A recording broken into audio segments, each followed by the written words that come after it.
We here, y'all, but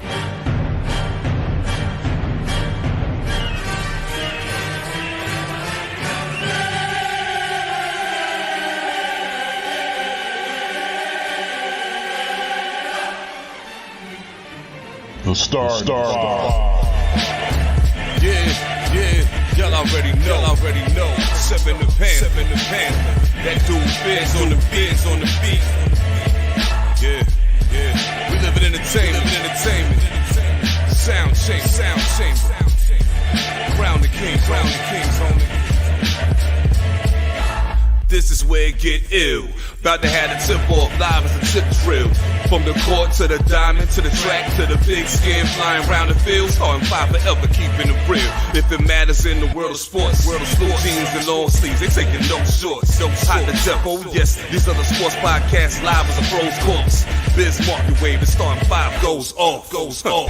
No matter who you cheer for, emotions out the window. They analyzing with clear thoughts. They take it way deeper than the force ever.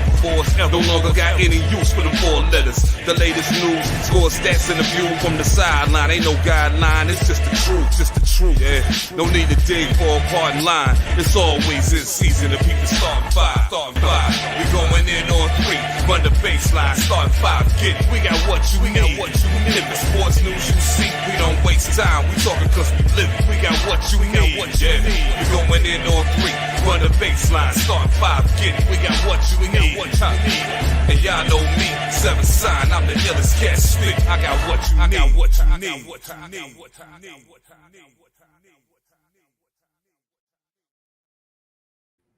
peace, everybody.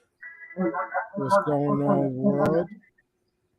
We are back with the newest episode of the Starfire Podcast. As always, we need y'all to check out the starting5podcast.com. As you see the crawl on the bottom of the screen, follow us on Instagram, all that good shit. Hooks, Rubs, and Spices. Go to hooksrub.com. Get 20% off your order of one of the best, if not the best, seasonings out there using the promo code starting5, all caps. Remember how you spell the man's name. Rest easy, Doom. And posthumous happy birthday. We just passed his birthday, just passed, man. Which, if I was thinking, this would have been a Doom dedicated show, also. But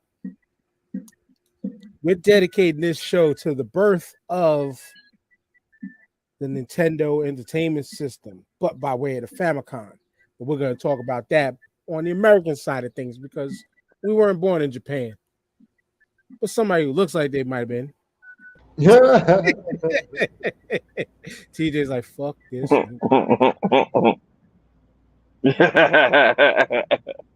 What's good, gentlemen? I'm getting really tired of Mother Nature raining on the weekends and being sunny during the week. This is some real bullshit that's happening. Or it's sunny from 8:30 in the morning to 6 o'clock when I get off of work and it's back raining again on the way home. I'm really not appreciating this hatred for my free time right now. It's really putting a cramp in things. But besides that, all is well and good. How you doing, Mr. Lisper? Yeah, the rain damper. So I was supposed to be in New York today because this local rapper, Bigger Cook, was going to shoot her video today in New York, and she invited me to come through. And the rain dampered that situation up for me. So I agree with you. I'm tired of this fucking rain, but I like the topic for today, so I'm here and ready to go. Let's do it. Excuse me, I'm talking to myself over here.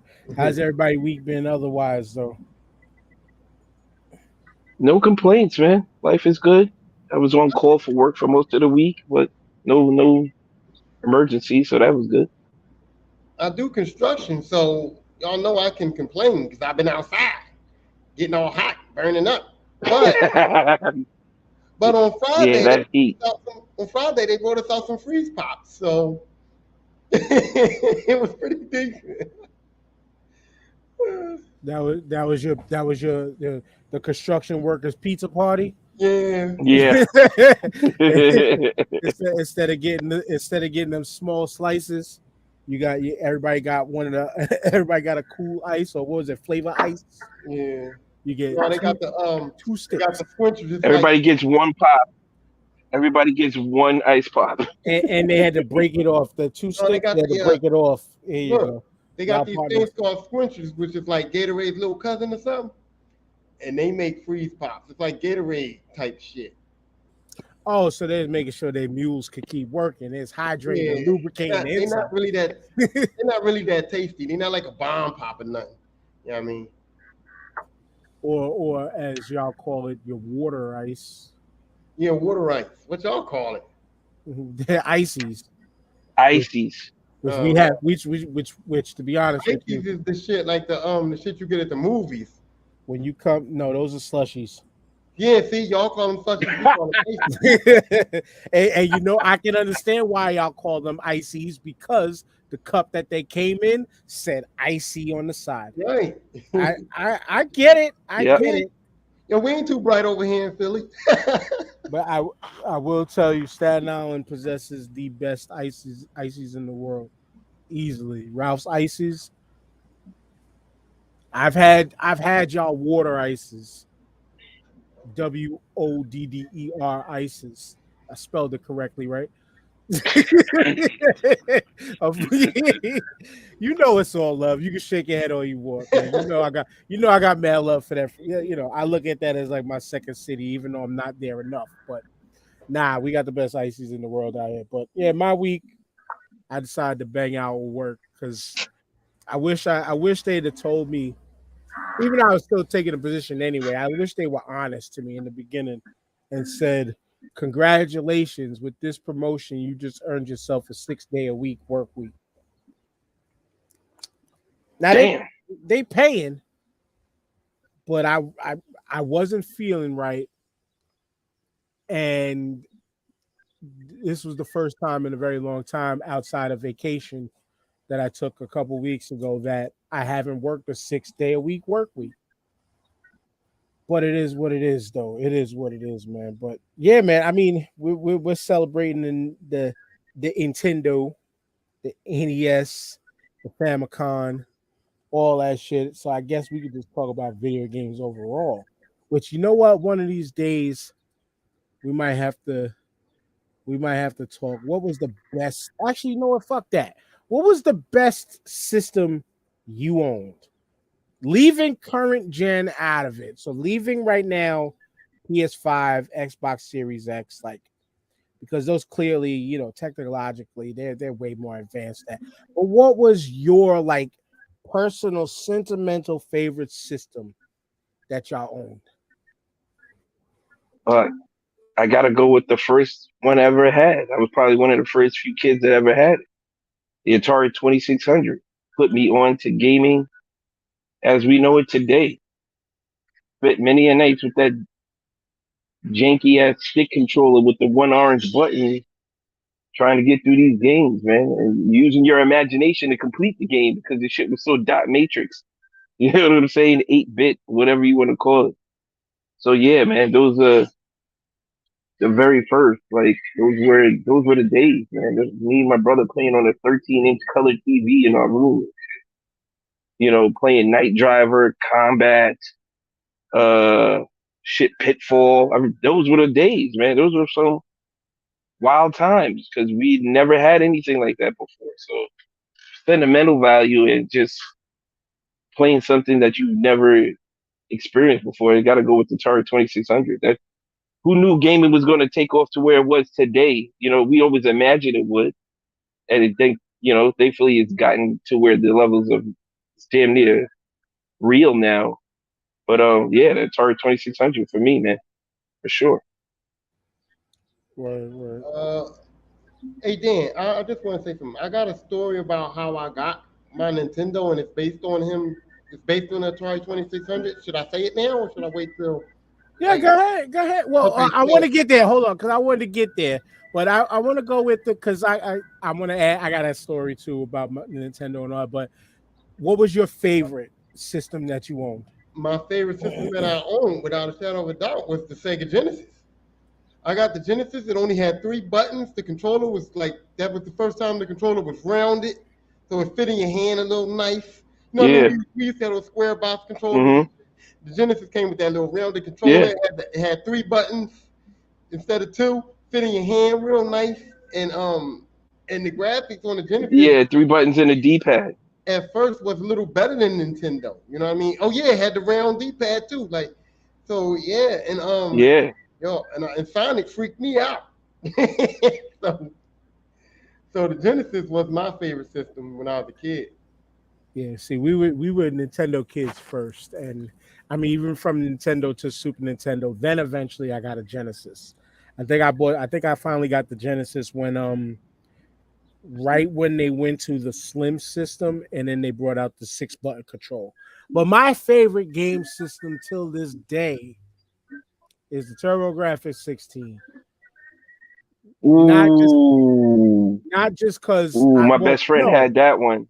maybe because I was the only kid who had it in the whole neighborhood. You know what I'm saying? I remember the moment being in the mall crying to my grandmother, like, can you get this please for my birthday? Everybody know my birthday, Christmas. So crying for the birthday / Christmas present. Got the TurboGrafx 16. And the cartridges were dope as hell. The cartridges looked like little memory cards. I loved them. You just you slid them into the slot.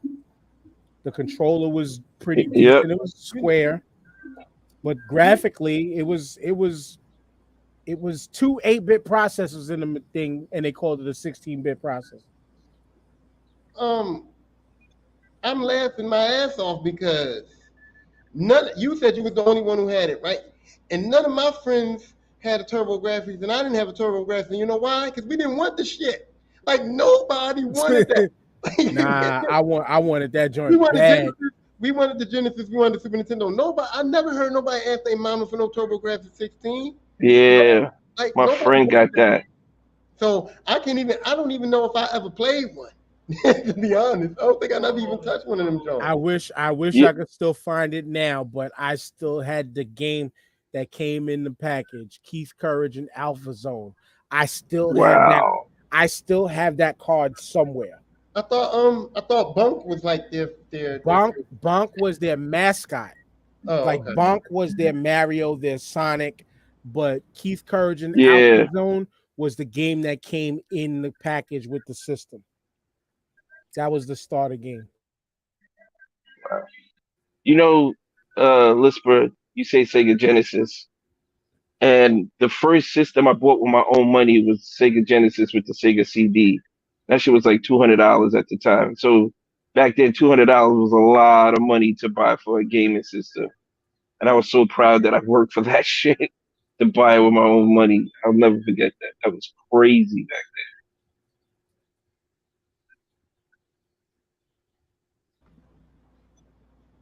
Oh, Y'all keep talking about my bad. I thought I was on mute. My bad. My bad. oh no, I thought we was all right. Yeah, I didn't buy no Genesis with my own money, but I worked for the game. Oh, I had a interesting thing about the Genesis. I found this dude that had like in the back of the store was this Chinese dude, and his family owned like a pharmacy.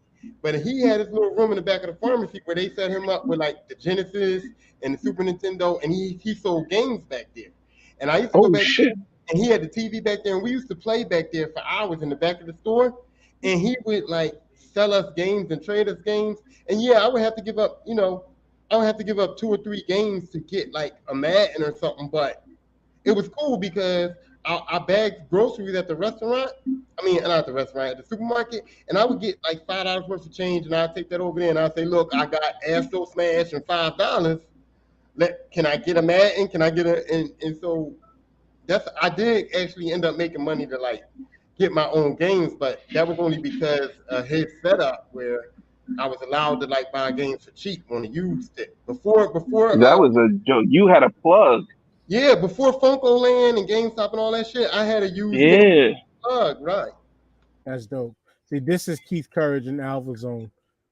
I'm actually playing it live because I was hoping that it had like a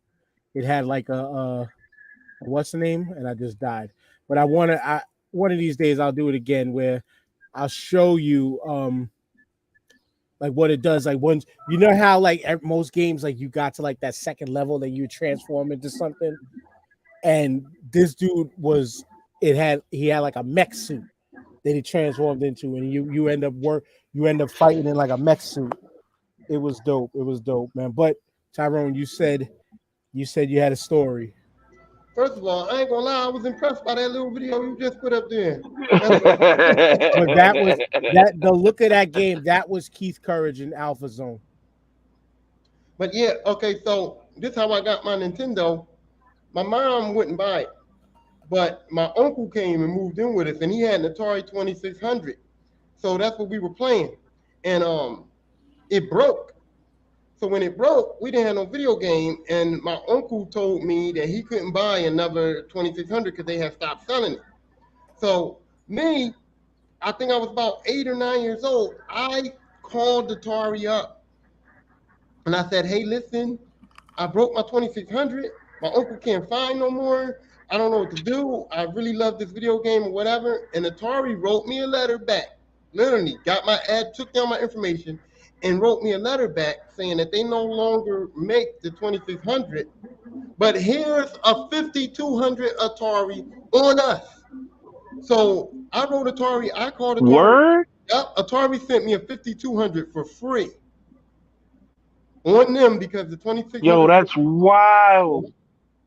And I didn't expect that. It came in the mail and everything in the box. They shipped it to my house, and they said, "Sorry, we don't sell a 2600 no more, but here's a 5200." Right? Wow. And I still wanted a Nintendo. Wow. But my uncle loved Atari so much that he went out and bought me a Nintendo in exchange for me to give him my 5200 Atari. Because he couldn't. Yo.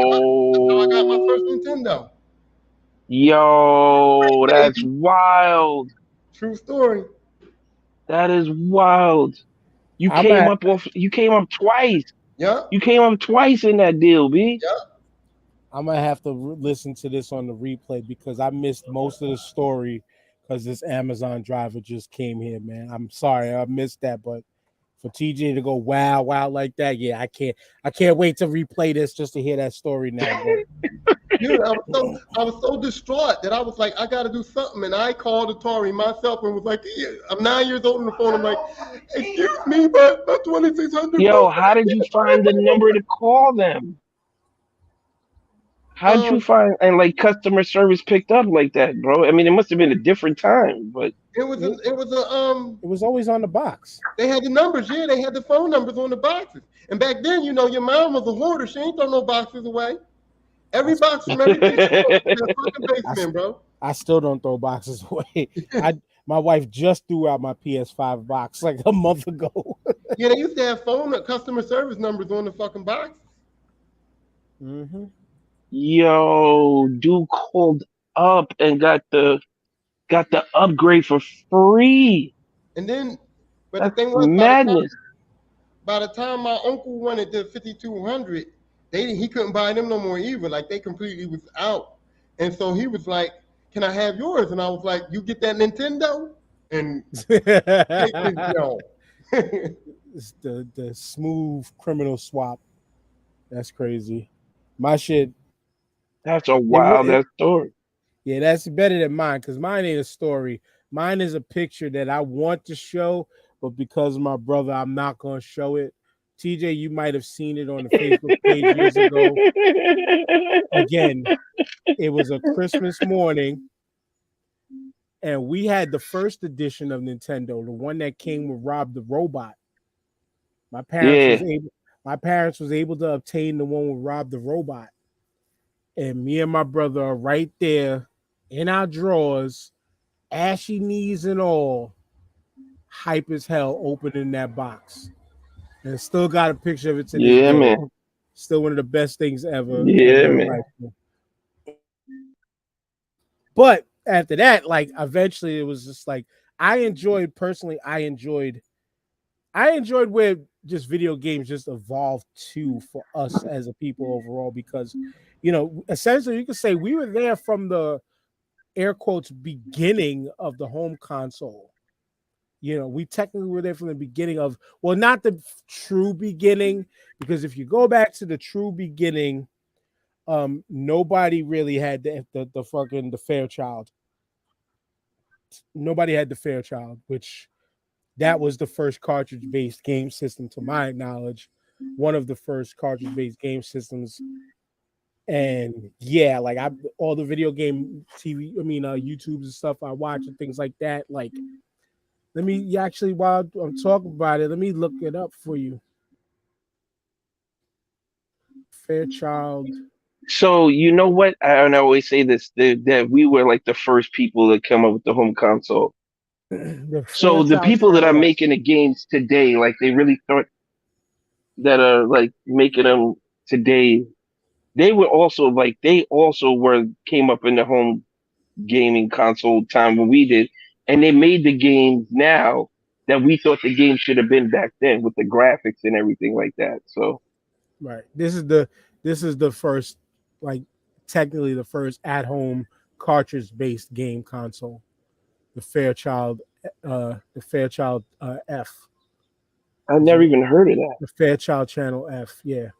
This is the first original cartridge based game system. And this shit, like, to see the games on this thing is just like, wow. It's, yeah, they, you got to respect it for its time. And the controller setup too. Like, they claim like this is pretty. I have never touched one. I've never used one. I've seen it played on YouTubes and stuff. They say that the innovation behind this controller too was like kind of amazing, which it was like you could kind of almost say the first analog stick. Like, that's the controller right there that I'm circling. And it came with two right out the box, and the controllers were hardwired into the system. Oh, there was no plug-in. No plug. It was that you see the dock back there. Well, I'm pointing at Yeah. the wrong part of the screen, but Hey you yo, see, hey you see yo, the I'm gonna dock tell in you the right back. now.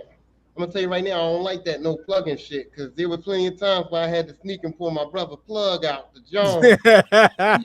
To So get the without head. the plug-in, I wanted to be able to get my cheat on, man. Yeah, You exactly. know, you trip over the plug Yeah. and Or just be pissed off and hit the reset button. That used to happen more. Fights, many of fights. man, the Nintendo used to hit the reset button by itself. Many of fights. But now, yo, speaking, we'll get to the Nintendo and the Famicom and all that. Do y'all know how old the Nintendo company truly is? Just asking, just taking a No. wild stab at it. Taking a wild guess. Do y'all know how old the Nintendo gaming company truly is? 50. I'm gonna guess 50. 1889, the What the Nintendo Company Limited came out. And What? I How? believe it started off as a card-based game company. Huh? You mean sticks? No cards. They're like the Parker brothers of like games, I guess, in Japan or China, right? And They that shit made, was stamped on everything. It had to. here you go, and I just pulled up the facts for you right now, because I kind of knew the year of 1889. I forgot exactly what it was, but Nintendo was founded in 1889 as Nintendo Karuta by craftsman Fujiharo Yamaguchi, and originally produced handmade Hanafuda playing cards. And then the Wow. Nintendo distributed its So first they always had console, money. the Color TV, in Yeah. 1977. Now, I did have the first. Oh, I was looking up something else, but the first game I believe that they had for the Nintendo. Damn it! I had the name. You know what? Let me stop screen sharing because I'm going blank. Because I had the name of the first video game that they made, but the first, actually no, one of the first video games I know for sure that they made was the Game and Watch. Do y'all remember the little handheld Game and Watch joints? It does sound familiar. I'm gonna have to pull that up First first. handheld I remember was them little what was they made by Tyco or something? But yeah, I found that I found my search before for the first game Nintendo entered the arcade video game market with Sheriff and Radar Scope.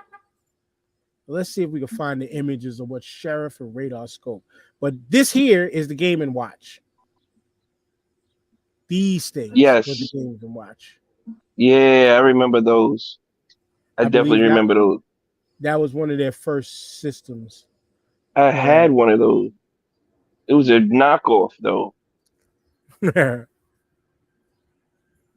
Which that's another conversation for another day too. No, the only joint I had as a kid was them Tiger. They was Tiger joints. That's what I was about to Yeah, mention. on each side. Yeah. That's what I was about to mention was not the like the football where you could play two players like on the table, the top tabletop. Tiger Electronics was like the little handheld joints with the LCD screen. Yeah. LCD screen that came with the one game that was, each thing was one game. Everybody either had Double Dragon or Ninja Turtles or yeah, it was like you was playing a game on a calculator. Pretty much. Pretty much, man. But it was like you was playing a game on a calculator. Yeah. Oh, my bad. I'm trying to type while freaking talk. History. Like I'm trying to find a picture. Here we go. Trying to find a picture of some of Nintendo's finest products. And we can see a timeline of their there's a timeline of just gaming history itself, but the Nintendo's true timeline is kind of showing the American base one is right here. Trying to fuck. Of course, I picked the welcome back. No welcome back. Fuck you, Pinterest. But y'all can see it from here. For American's sake, this is the timeline of the game system. Now, my Super Nintendo wasn't that one; it was the other one with the sliding buttons on it. But it started off with the NES, the Nintendo Entertainment System, out here in Japan. It started originally as the Nintendo Famicon. What did Famicon mean? What was Famicon short for? Do any of y'all know? I'm gonna say family console. I believe it was family console or family computer. Oh. But let's look at it. Might as well. That thing the Famicon console, and it says it right on the front. The family computer.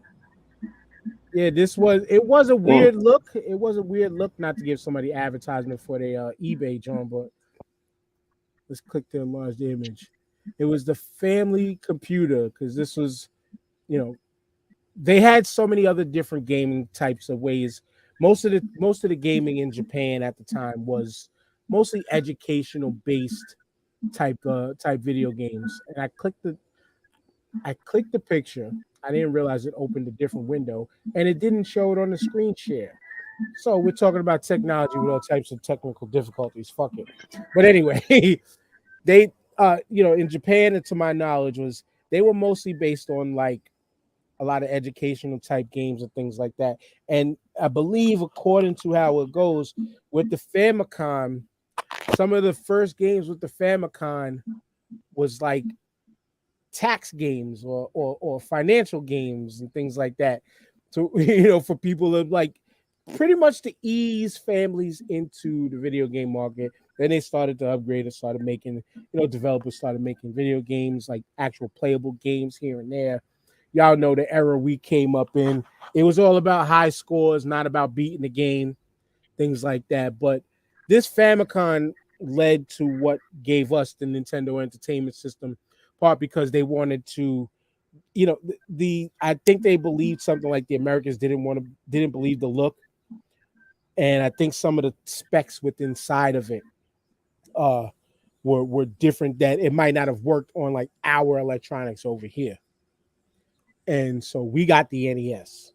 So we're gonna celebrate the Famicom, but by way of the NES, because that's what we had. That's what we grew up on in America. I'm eventually gonna buy a Famicom system just to say I had it. But that's when I can freaking also we buy a house, I can build out my own room. Then once I build out my own room, I'm gonna have a wall of every single console possible. Like that's my personal goal. I'm still on a quest to get a Neo Geo system, which if you knew somebody that had that, you knew their parents had money at the time. But we're not talking about the Neo Geo, man. That But joint was like 500. still to this day, Yeah, still to this yeah, day, that Neo Geo is the truth. you literally were bringing an arcade machine home. To your house. Yeah. They had Home. mad games on that shit. Mad games on it. Yeah, but if you ever see the size of the cartridge? You ever see the size Right of it? there. Yeah. Mm-hmm. And depending on the model Neo Geo you had, you literally was playing the cartridge that was used in arcade machines. That's wild. That's why it looks so good. Because we're talking Nintendo, but since I went down that rabbit hole, since I went down that arcade cartridge, right? Since I went down the rabbit hole, let's just take a look at this joints right here. Let me get some Neo Geo arcade setup. This was I think for the AES setup. These type cartridges right here, fucking monstrous. Yeah, this is for the AES. So this is for the what became to be the at home console. But oh no, I'm once again, my dumb ass is clicking the screen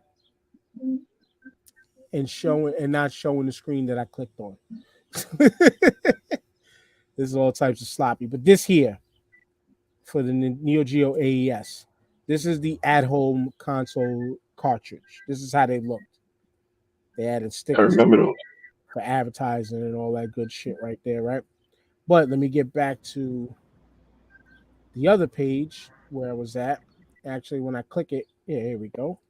Get back to the screen share and show y'all. They came in different colors, but this joint right here, well, this is the bootleg. This is the bootleg. This one is the arcade cartridge, where it kind of just had the name on top, which looked like a VHS kind of label, and that was the cartridge. They made some of the systems. If you didn't have an AES system that had this style of cartridge, you had the system that had this style of cartridge, and this style of cartridge is what plugged into the board in the arcade machine. So as I say, you literally had the arcade quality at home. Freaking insane. Nice. But the Nintendo system, we got a couple little criteria that was like, you know what? We don't know what we're talking about this week. Let's just try to run down some shit, especially because the system turned 40. I don't know if exactly, I didn't pull up the date for the exact Nintendo Entertainment System, but for the Famicon, the one that birthed the NES, we turned 40 yesterday. And originally, I was going to say, yo, what's our top 5 favorites and our top 5 that we personally owned? But I was like, yo, let's spin this conversation a little different. Let's put some criteria on this shit. And Tyrone, you can kick it off. We want to get out of the way, like, what are, and then we're not going to repeat them in some of our lists, but what are some, and let's go through some of the top tier, undeniable, legendary classics from the Nintendo era. Who going first? You want me to go? I said Tyrone. Oh, I'm sorry. Oh, I'm gonna pick. I'm gonna just say one. I'm gonna say Tecmo Bowl. Tecmo Bowl was the quintessential NFL football game when it came out, and it had the real players on there and somewhat of their likenesses. I mean, if you was black, you was black, but that's as close as they came to the likenesses. But still, you know, it was just fun, and it was fun to actually play football and actually see the real team names and actually see some of the real NFL players on the game, and it had the Tecmo Bowl tournaments and all that. So Tecmo Bowl to me was like the top tier of sports games and just games in general and fun for real. I'm gonna go with Tecmo Bowl. You're on mute. I know, You're on but mute. it's a whole mess. It's a whole mess today. Don't worry about it. But as we talk about Tecmo Bowl, I don't care if I get a strike for this or not, but I gotta always show this piece of internet legendary comedy from Robbie Road Steamer. Hey, it's Christmas, yeah. What's happening? Well, what do you want to do? What do you want to do? Yeah. Let's play goddamn Techno Bowl. It's our annual Techno Bowl for 8-bit Nintendo. And Aaron, what team are you going to be? I'm going to be the Philadelphia Eagles. And why? Because Randall Cunningham is the man. And I'm going to be the Los Angeles Raiders. Let's go. Because Bo Jackson's the greatest player. I don't know if he fucked one of the programmers and she made him like super on the game. Program this game because he's like 10 times better than any other player on the game. I think. Listen, if you're fat and you're white and you're out there playing Nintendo on a Saturday night, you need to go goddamn get some exercise. No, you're A-okay. You're A-okay. Aaron, tell them. Don't make them feel bad. Look in the camera and tell all those kids out there they're okay. You motherfuckers got to exercise. No. You fat, obese, you need goddamn exercise. What's your favorite video game for Nintendo? You gotta press the buttons. You gotta pick a play. Randall Cunningham. No, that's not a video game for Nintendo. No, Nintendo. Yeah. Bo Jackson. What you call Bo Jackson? Bo Jackson. That's what I'm talking about. What's your favorite game for Nintendo? What you call that little dude that be running Mario? Mario? Michael Richards? Fuck Michael Richards. Bo Jackson. Ooh, Tupac. Get the hell out of here. This is a classic from like the E-Bombs World days. It's Christmas time. Be happy. Right here. Fuck. Randall Cunningham. Oh, This is the part. Randall Cunningham. Yes. Hold the fuck up. It's a goddamn white guy. This white motherfucker. Nintendo and say, what the hell is this? Well, What's up with that? Nintendo fucked up on our Randall. No, Cunningham. everybody fucked up. How is the white guy on my god? Randall Cunningham's a black man. What the hell is this? Well, it's a mistake. Nintendo accidentally probably fuck that. dropped the ball. How they gonna be a black motherfucker to a white motherfucker? How they fuck that up? Well, you can't write Nintendo about Techno Bowl. They haven't even made it in like 20 years. Bullshit. So you're gonna Now, racist mother. Nintendo ruined my fucking Oh, Christmas. Jesus Christ. Nintendo's ruined our. Every time I hear Tecmo Bowl, every single time, I gotta play that damn video because it was so damn funny. This was so damn. It's so old, but it was so damn funny. But every time I hear Tecmo Bowl, like that's, But I was gonna say one of my undeniables is on your list, Tyrone, for something that we'll talk about later. But it comes in a gold It came in a gold cartridge, or if you were unlucky enough to have the gold cartridge, you had it in the gray cartridge. I had the gold cartridge. You should know what game that is. But obvious, undeniable, legendary classic is Contra. If you had friends, either you or your friend had the Contra, and it spawned what everybody now knows as the Konami code. Do y'all know the right way to put the Konami code in? Because everybody says it wrong for the most part, but do y'all know the right way to put the Konami code in? Left, right, up, down. Proving my point right out the gate. I wasn't even gonna play myself. I can say it. One player, up, down, left, right, B, A, start. Up, down, left, right, B, A, select start for two players. How? If y'all were Contra players, right? Y'all played Contra. Yeah, Y'all let your friends put the code in? Because there was no beating. Y'all niggas know there was no beating that game off the 3 without men that they unlimited gave you. ammo. You needed unlimited ammo in that No, game, bro. there was already a limited ammo. You meant the 30 lives. You needed the Yeah, 30 lives. yeah, yeah. If you have seen somebody beat that game with only the 3 men, They lying. they yeah, They lying. You they couldn't get past like the first 4 screens with 3 men That's what sometimes. I'm What are you saying, talking bro. Like, but but here, hold on. about? That's why there's a testament to Contra being like the greatest game of all time, almost, because it was so hard and you died so many times, but you still fucking restart and play that motherfucker again, even though you knew you only had like 3 or 4 screens before you was gonna be out of lives and dead. But it was so good that you continued to play it knowing that you weren't gonna get nowhere on that fucking game. That game wasn't meant for you to beat on 3 men, okay?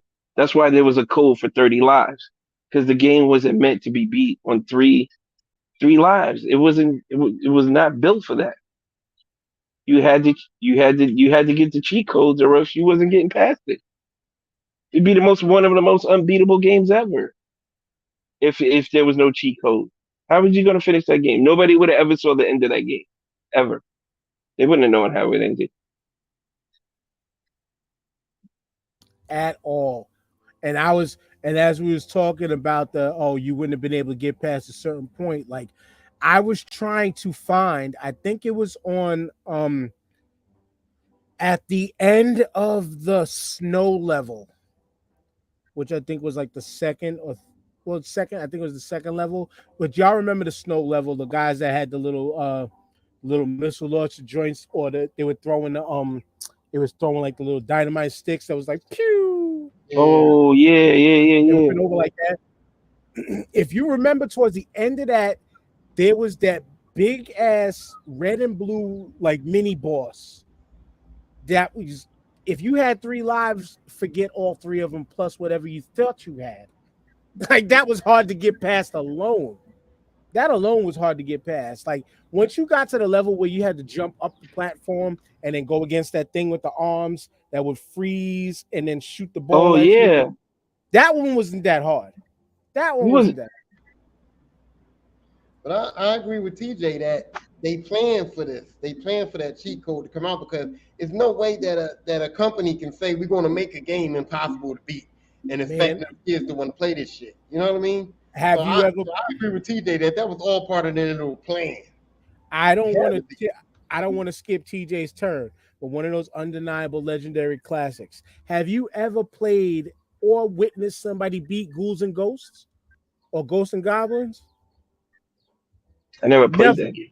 You never. never played Ghosts and Goblins? I mean, Ghouls. No. It was that. I think it was Ghouls and Ghosts, but yo, that was a one hitter quitter kind of game. You got tapped, you got sneezed on by one of the zombies or monsters in that joint. It was over. It was a Yeah, wrap. I never seen nobody beat that, but I played it a lot. But nah, that wasn't a game that you. I didn't even think that game had an ending. I thought that game was just like you play it. I never even thought that game had an end. Yeah, It just kept going and shit. yeah, you just keep playing until you die, and that's it. I, I played that game like he said to get the score. I ain't played to beat No, it. there was. I've watched some speed runs. I've watched some YouTubes on it. You never played this, TJ? You've never played this game? No. You've never played this game? You start off as this guy. I think it was King Arthur was his name, but he started off like damn near naked until he got his power up, which was the little knight suit, that armor suit. Nah, I did not play that game. I probably didn't play because I didn't like the name of the title for the game. So I was just like, I'm not playing Yeah, I could You dig can it. start off for fun there, but It was a fun ass game, but try to get past like the second or third level, like Ninja Gaiden or Ninja Gaiden, however you it. pronounce it. Yeah. here you go. You talk about fucking impossible. It's Bro, you Ninja had to Game throw them fucking stars, bro, at like everybody.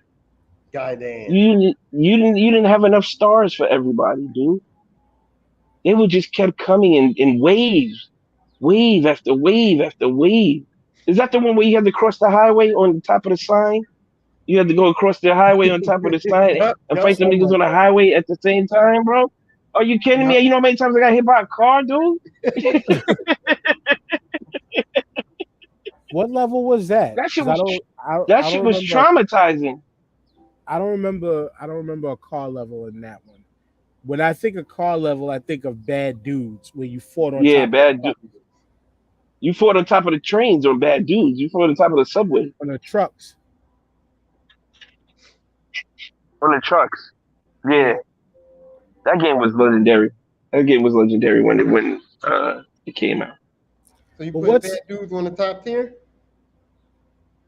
I wouldn't put top tier. It was a must play, but I wouldn't put top tier. This one you're talking about, this level where you fought Remember? on the train, where you fought on the train tracks. Did you talk about this level, TJ? Or did he freeze? Did he lose TJ? No, I'm here. I'm here. Okay. I You remember talk that level too. No, I swear there was a one where it was at night and you crossing these, you was crossing the highway. You had to cross over the highway on the fucking signs. You were fighting well, at the same time. Maybe I'm confusing the game. I remember the first level where you had to jump up on the signs to get some of the power ups from the lanterns and stuff. But Yeah, you yeah, might be yeah, yeah, confusing the game. You might be confusing the yeah. game, Yeah. possibly, but it's okay. I'm But what's remembering in what TJ was talking about, but now I think that was the Super Nintendo version or something. Because now that I'm remembering it, I'm remembering I was kind of bigger on the screen when I used to play that level. So I think you're talking about Okay, a different system. okay, Because now I'm thinking probably, about it in my head, I'm picturing it in my head, and the character was a lot bigger on the screen. okay, okay. probably. Because I remember the same thing he talking about. I remember that same level too, but now I'm thinking about it. I think we was a little That bigger. So shit I was think we hard, man. had the next gen. Oh, They're bad dudes. That's my Blade and shit right Striker. there, boy. Woo!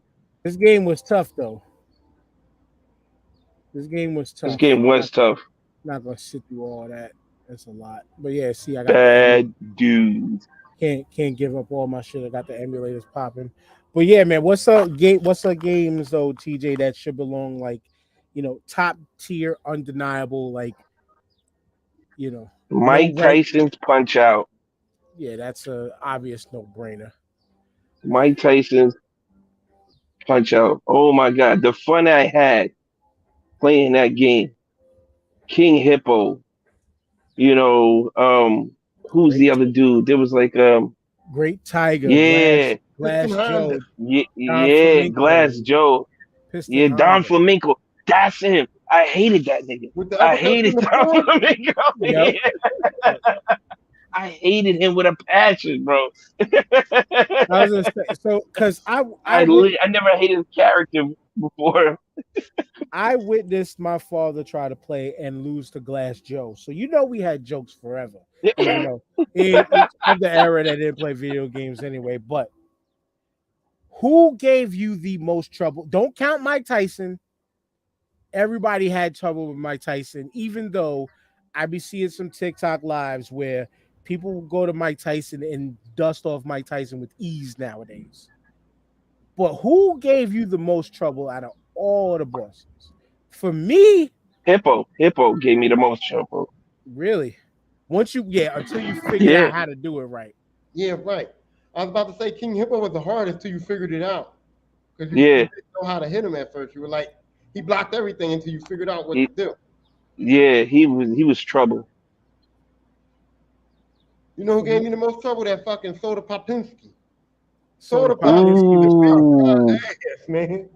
Soda He was like Popinski my was final tough. dude. He was tough. But for me, he, the he one was that tough. used to be that I mean, even still to this day, sometimes is the most pain in my ass is Great Tiger. What? You remember the Indian dude that used Yeah, to he used to go back and forth. Yeah. it would be the slightest mistiming of the when he goes around. Just the slightest, just be off just a little bit, and it was a wrap. Because once you hit you once, you ain't trying. You could try to block the next one. It wasn't happening, and it was just bow, just going around and tapping you up. It was, man, listen. But then the second piston Honda, the one that you fought later, because you fought a couple of them. The second piston Honda was hard as hell. Yeah, and Sandman, which, if you know the history and the lore of the game, when Mike Tyson's contract was up, when his licensing deal was up with Nintendo, Mr. Sandman technically was supposed to be the original final boss. But when they got struck the deal with Nintendo, with Tyson, he was the final boss until his contract was up. Then they released the game again as Punch-Out with Mr. Sandman as the Mike Tyson character. But Mr. Sandman, I believe, was right before Tyson and Mike Tyson's Punch-Out. Hard as hell. Hard as hell. I think I might have beat Tyson once. Maybe once. Not me. I ain't even come close.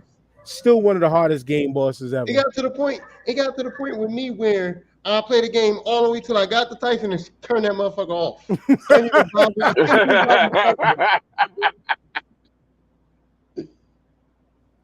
Yeah, it was tough as hell, man. But what's some other games that are like, undeniable classics that just, I mean, we could just say the Mario series, but there's one of them that I'm going to mention that I love that a lot of people didn't get.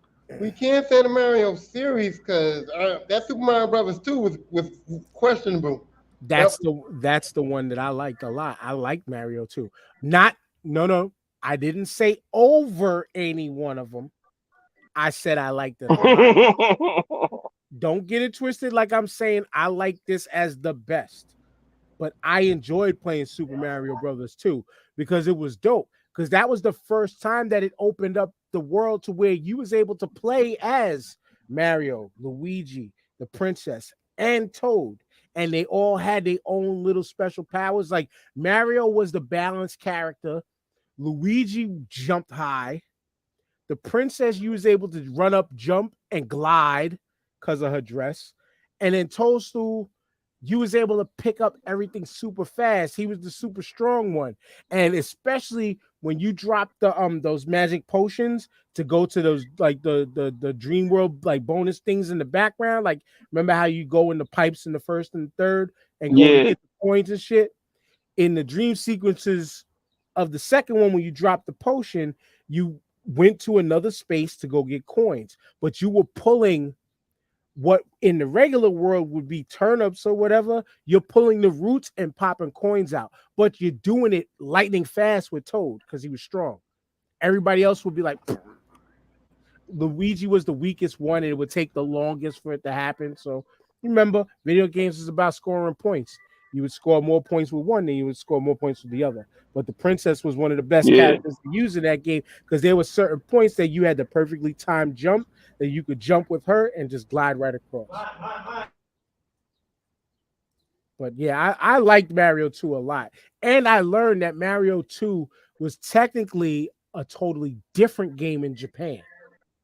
But when they brought it to the States, they didn't want to stick with that traditional Mario Brothers 2 style, and that's why they just kind of reskinned that other game. And as y'all talk, I'll look it up so we can get the exact name of it. My problem with Super Mario Brothers 2 was that I think it was ahead of its time in a bad way.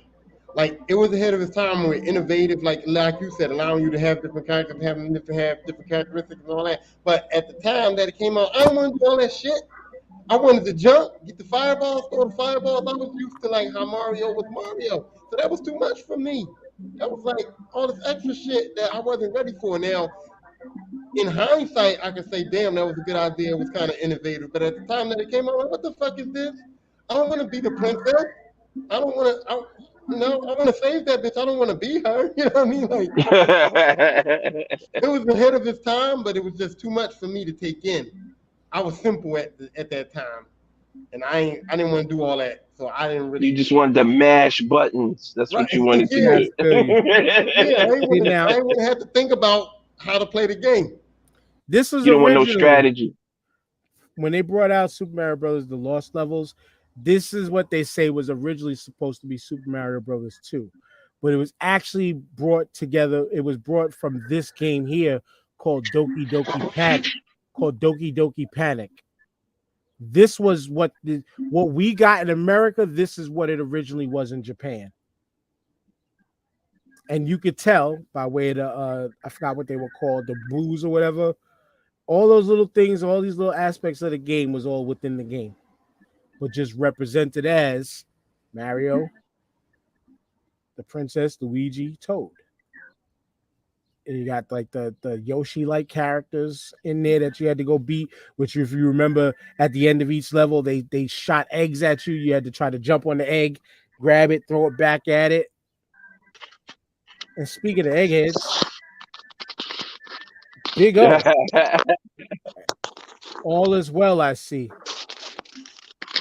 Yes. Is old man trying to figure newfangled technology?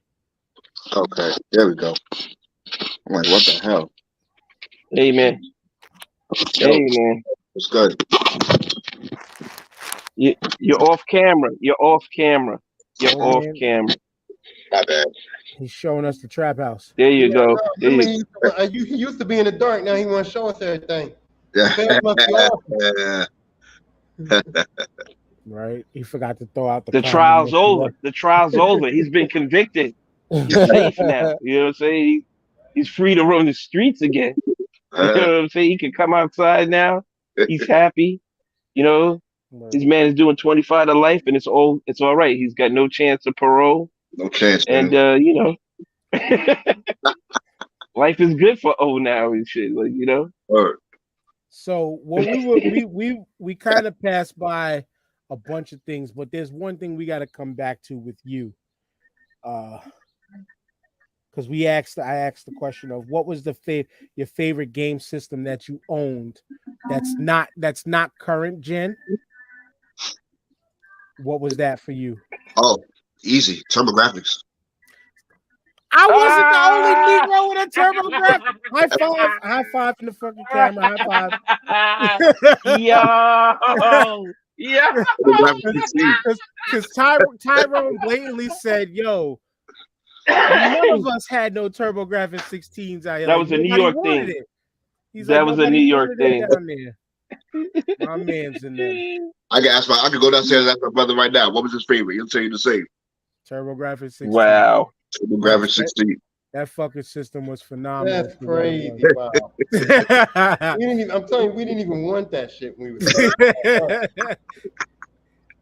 I had to throw you the high five because that's what I declared what my favorite system was also. Yo, the cartridges alone was just fire. The controllers were dope, and the controllers was one of the first joints that I don't think you had to buy or pay extra money for the turbo switch. It was right over the buttons. So remember where Nintendo, which actually I'll ask the question now because I wanted to ask y'all, what was your favorite peripherals for the Nintendo, i.e. the turbo control, the running pad, the arcade stick, Rob the Robot, but you had to buy a separate control when the turbo, like, and I remember when the first turbo control came out, it was a little joint that was almost Genesis control shaped, and it had the round D-pad, but it had the switches. The TurboGrafx 16 came with the turbo switch. You didn't have to buy nothing extra. Shit was fire. But what was we was going over some other shit, but what was your favorite, like, extra piece for the Nintendo? Any of y'all? It was a gamepad when it worked. The gamepad was fire. Because I remember doing all that Olympic shit, the Olympics game on the gamepad. Track and field. Yeah, that shit was dope. No. I thought that was so dope. That power pad was the worst shit that I ever bought. It worked. I feel myself, the way I had to beat track and field was I had to get on the floor and use my hands like a little rabbit or something like a mouse or something to work the fucking power. You can never do that shit. When no fuck, you had to be a real track and field star to play track and field with that power pad if you was gonna stand up on that motherfucker. Yo, I have this little like kitty like track and field game on the PlayStation 5, right? But I'm gonna show you what I had to do to my daughters today. Every time I play them, I had to bring back the old school. Put the thumb in the shirt and hit the buttons like this for track and field. Had to hit the buttons like that. Yeah. Put the thumb in the shirt so you didn't burn the skin off your fingers. Hey, you played on your power pad standing up.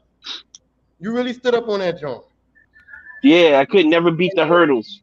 Because I could never time the jump, bro. I could never time the jump, bro. But yo,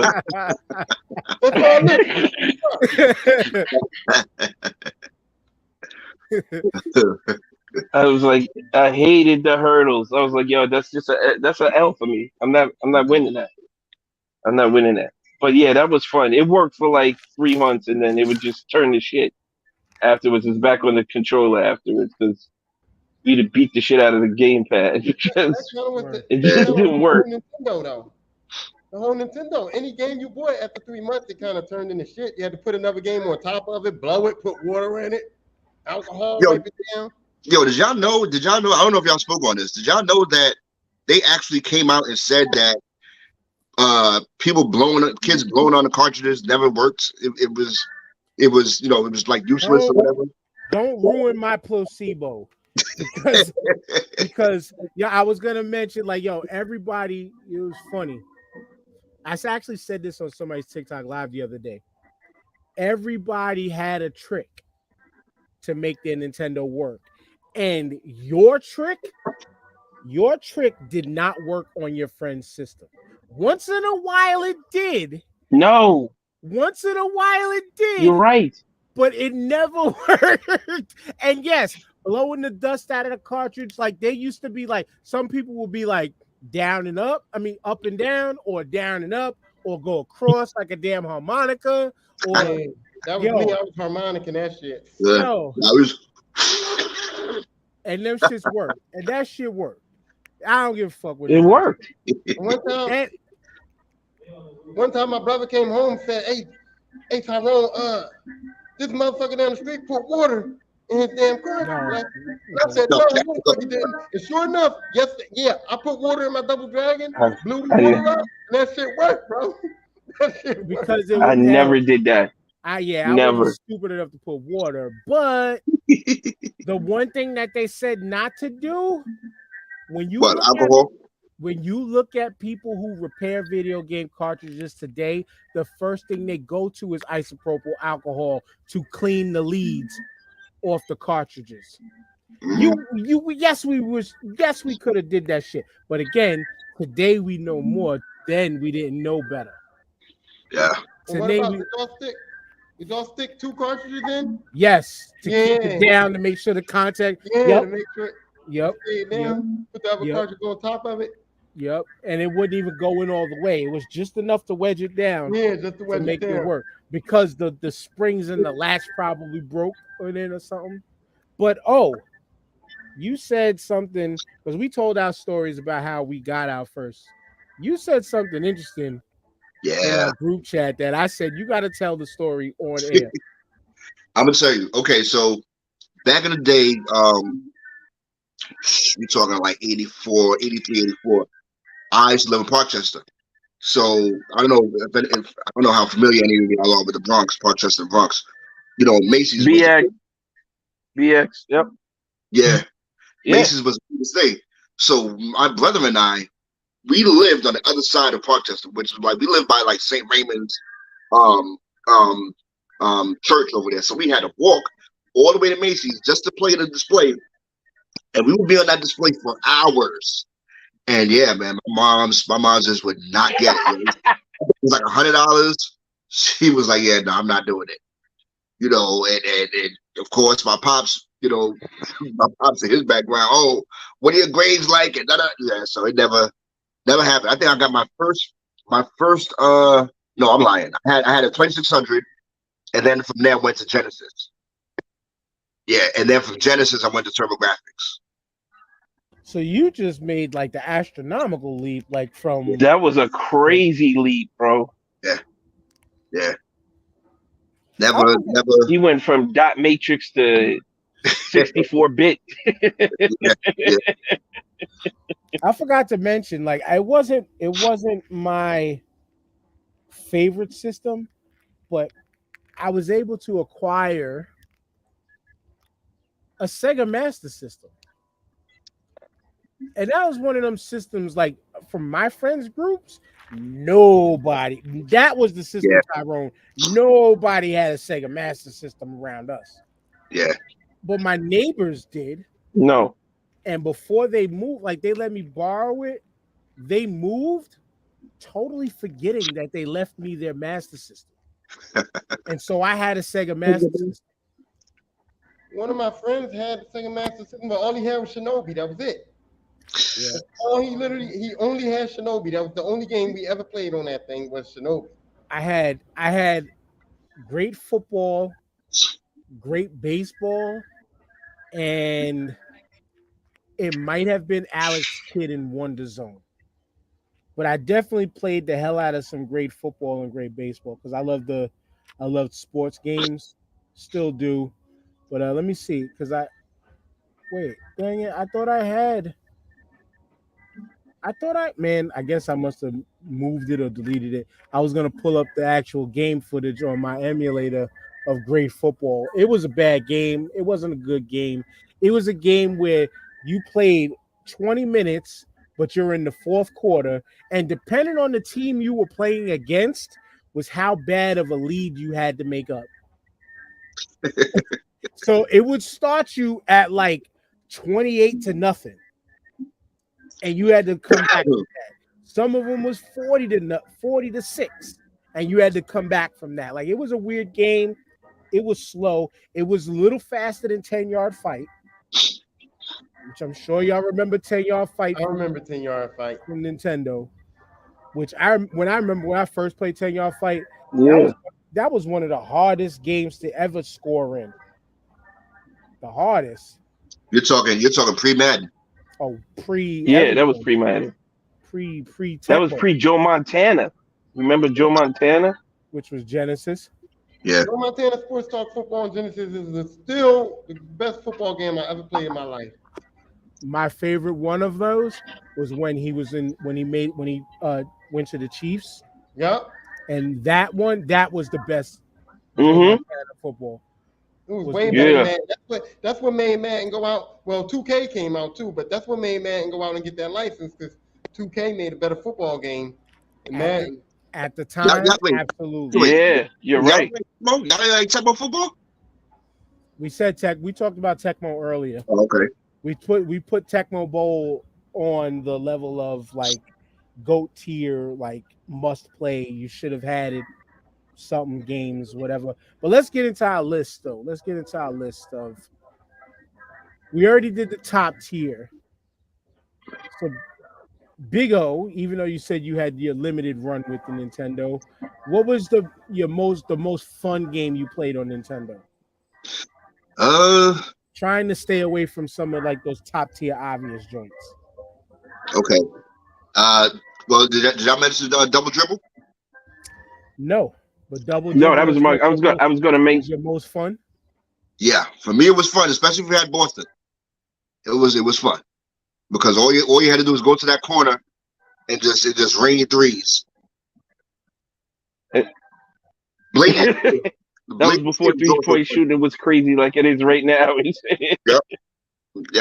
Blades of Steel also was a fun game for me. I love the hockey game, the early hockey games, man. Blades of Steel was definitely legendary. Like we used to always try to play and just try to fight. Yep. Those fights were the best of that. It would just be the hesitate to slide it back and forth. But Tyrone, most fun game. Most fun game I ever played on Nintendo was the ice hockey game. Where you pick the fat ball, the regular ball, man. Yo, we used to play. That game was so much fun to run around, and it was fast paced, and the skinny balls was fast paced, and you could take the fat balls and wipe everybody out, but they were slow or whatever. And the fights was crazy because it was just you didn't have to control the fight. They just all like went in a circle, and you see the little blood splash out. But yeah, ice hockey, man, I had so much fun playing that fucking ice hockey game. That's probably one of my favorites. TJ. Excite bike, because you could jump off damn near off the screen when you would hit some of these jumps, and you could just be jumping for like a mile and shit, just be in the air, just going across the screen before you landed back down. Like that shit was fun, and you could pick different tracks and jump even bigger dirt piles or whatever when the ramps were back then. So I love that shit. Excite bike was mad fun. Yeah, even on the Game Boy, like you was able to make your own levels too. Shit was dope. But here's Yeah, that was one of the first games to do that. I got two. Here's one of mine. It's Little League Baseball. Oh, baseball? Little League Baseball championship series. I remember the first time I played this was at my boy Danny Palubny's house, and I was hooked ever since. I still sit and play this game to this day. I always use New York first because, like Tyrone said, you had the different size people like you're seeing here. Like you had the regular average size dude here at bat, or you had the little fat boy or the tall skinny dude. This was my joint. And then when you hit a home run, see, this is just playing like the opening joint, like, you know, just a little preview joint. But when you hit a home run, you had the crowd going wild and two big titty cheerleaders going like this with pom-poms in the crowd. But that one, this one, and then if I could show you this one, Super Spike V-Ball. Oh, wait. This is one of the most fun games. That is the shit right there. This is one of the most fun games I've ever played for the Nintendo. Was Super Spike V-Ball. Like it was just something about this game, and it was like, you know, everybody looked like a white dude. Everybody's skin tone had like that beach tan color, like almost black dude, fake black dude look. But look, I'm gonna go through some of the gameplay real quick. But this is it. This is my shit though. This game. Yo, that's crazy. That was the joint right there. Super Spike V-Ball was my joint. Wow. It was probably the most fun. Hey, Dan, did you have the one that had the soccer game with it? Because my Super Spike V-Ball had Super Spike V-Ball and a soccer game on there too. I didn't. I had the single cartridge of Super Spike V-Ball, but I do remember that cartridge. But I only had Super Spike V-Ball. I did not have the soccer one. Mine had the soccer game on there too, and that soccer game was fun too. Because if you did a super kick, the ball would go through somebody's face and still go into that. But now, the hardest game for me was Ninja Gaiden. Or what did you call it, Dan? Gaiden? Yeah. We used to say Ninja Gaiden. Yeah. We used to never say Ninja Gaiden. But we thought, you know, that we knew something, that we was Chinese or whatever. I don't know. We said Gaiden. Because we thought we were saying it right, because we might have thought we was Chinese or Japanese or whatever it is. But that game was extremely hard for me. For me? I think I beat it maybe 2 times out of like, I guess, 1 million. I don't think I might have beaten that game once, if that. But this game right here, Fester's Quest, still to this day, I have not beaten this game. Still to this day, I can't. Damn, where did you find these games? I had this game, the cartridge on this game. I have not gotten past the same levels I could not get past in my youth when I played this game. Still to this day, I have not gotten past these games. Is this also your pick for the game that no one else played? this would be up there, but no, I have a more obscure game that I feel like nobody else played. But Many yet, years old when I heard about that Fresno's Quest, boy. but yet, the game that I'm gonna say for nobody else played. I've seen speed runs on YouTube because I had to see how the game finished because it's another game I've never finished, but we'll get there. Go ahead, Big O. What was it? What was the question? It was the hardest game you've ever played. Well, shit. Like I said, mine is limited because it was me going over to my boy house to play it. But Ninja Turtles, man. Ninja Turtles, yeah. After so while, I couldn't. I used to kick Yeah, my Ninja Turtles was hard. Ninja Turtles is hard by yourself, but if you play it with your boy, you know, No, it wasn't that hard. not you. You might be conflating the arcade style versus the Nintendo. The Nintendo joint was hard as hell. The Nintendo joint was hard as hell. Oh, But the yeah. button masher arcade joint, yeah, that you could get through with a crew. No, you talking about? I know what the Nintendo joint talking about, where they look more realistic. They wasn't like cartoony. No, was like-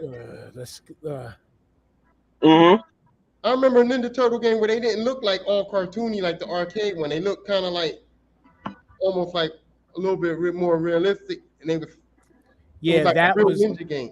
that was the arcade joint. This one right here for the Nintendo.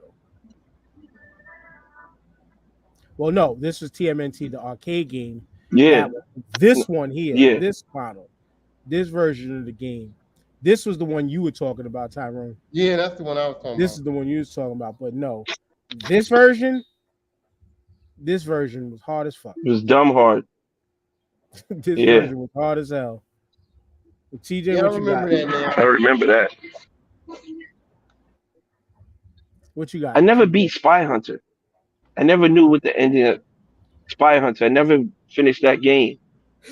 I never here. finished that game, bro. Same here. I never finished that game. I know I've got close, but I could never get to the end of that shit, bro. For nothing.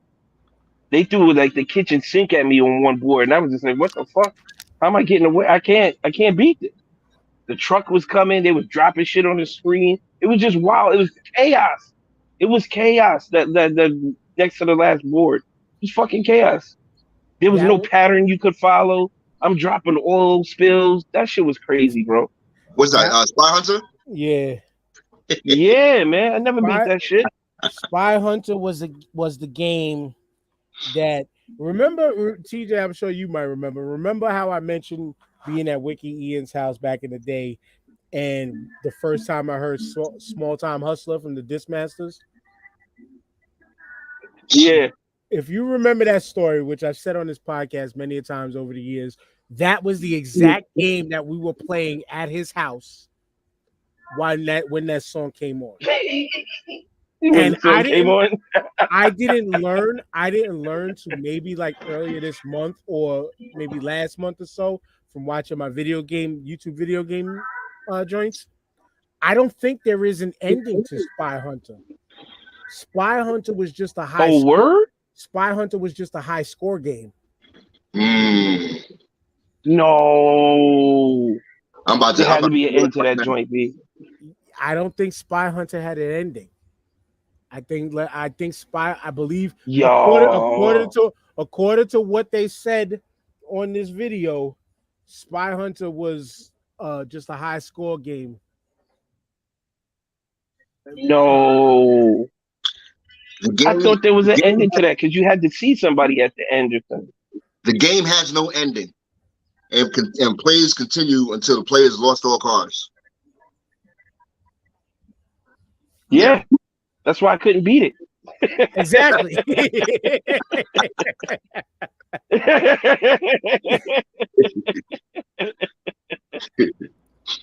Damn. Okay, so I just got real far then. Yes. All right. Damn. You just got learned that game was damn near impossible, man. Your whole life was going through a vicious cycle of the same shit. literally. Wasn't the Rock? The Rock was supposed to come out with a movie. Oh He was supposed to man. come out with a live action version of Spy Hunter, and it never happened. Thank God. Allegedly. Yes. Yes. Yes. Allegedly.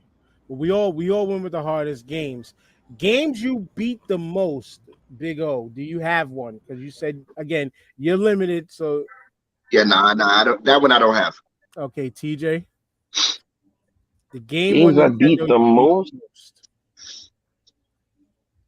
Ooh. I guess Bad Dudes. I played that shit religiously. Bad Dudes. That was the game I played all the time to get to the end. Bad Dudes, yeah. I always got to the end of that game. Tyrone, we talked about yours pre-show, but yours is I think mine was a tie between Double Dragon. I beat a lot, but WCW, the WCW wrestling game, I beat that a lot of times. And the last wrestler wasn't even a wrestler; he was called the WCW Master. And I used to fuck him up like. that was one of the roughest wrestling. That was just one of the roughest wrestling games I think I ever played.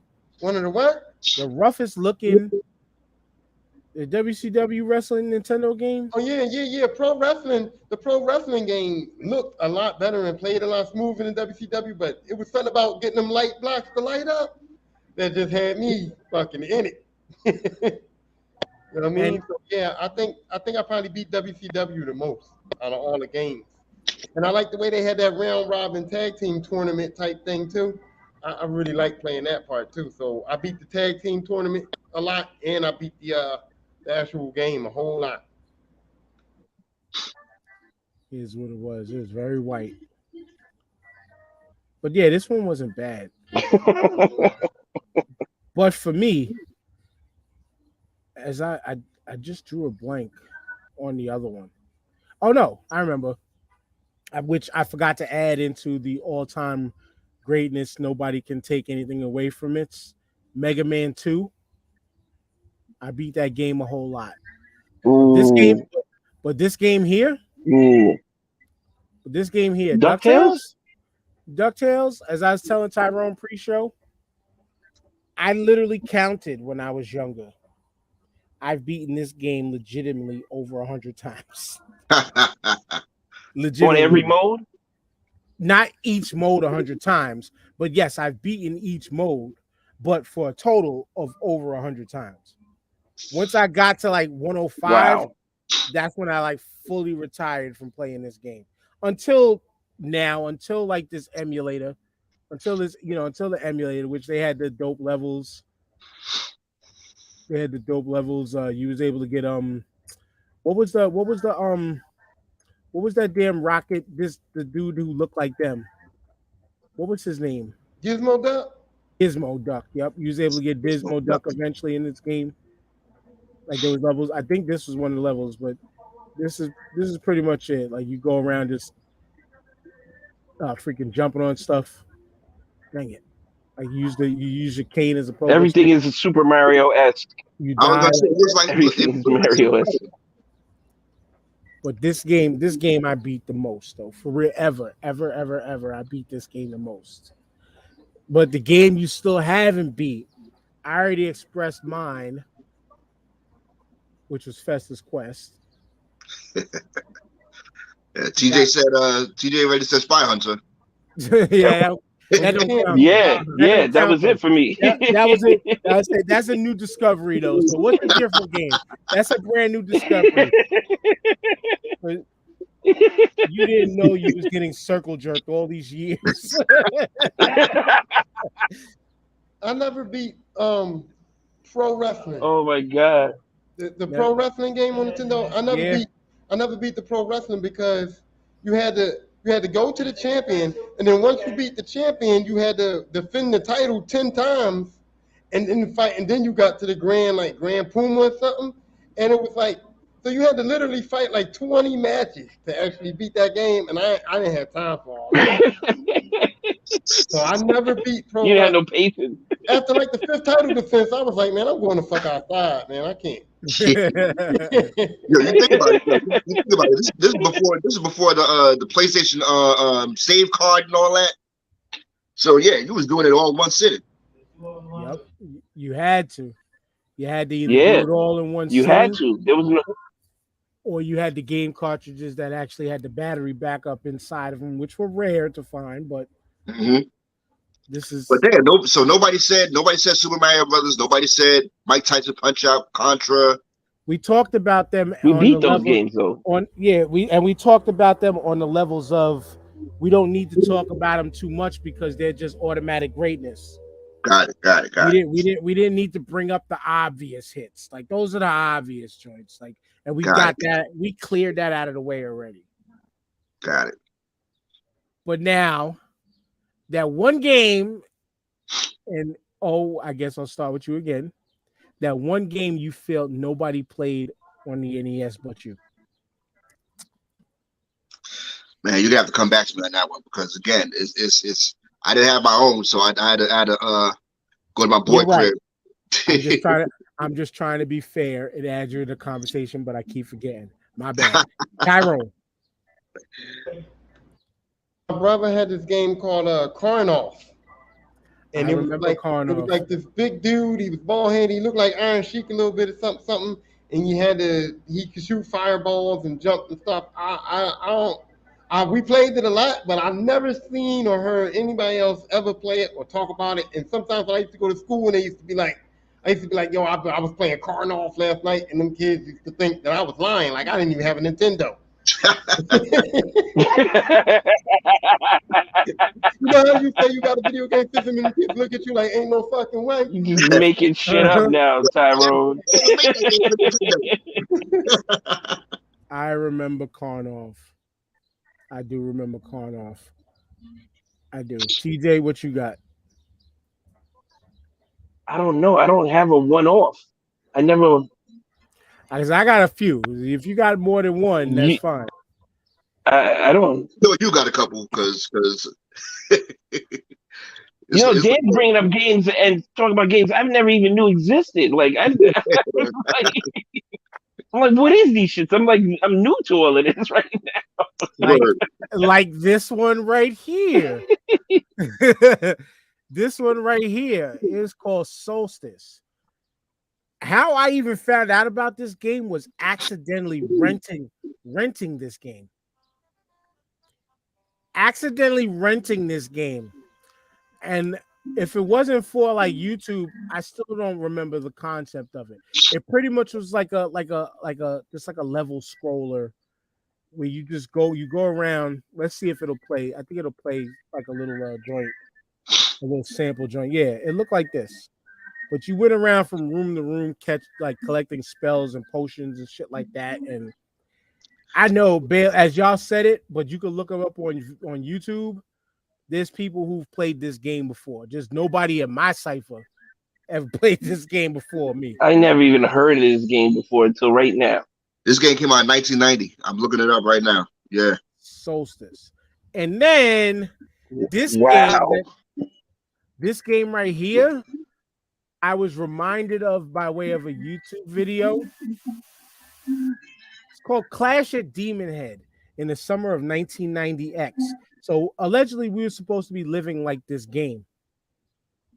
The way this game looks, we were supposed to be living like this game here. Clash at Demon Head.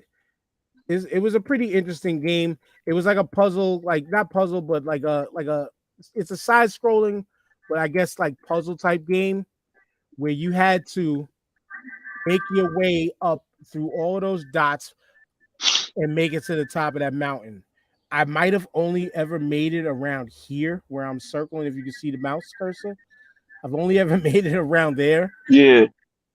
I haven't been through this whole game again, but eventually I'm going to try to get through it. Because I just said I downloaded it because I totally forgot about this game.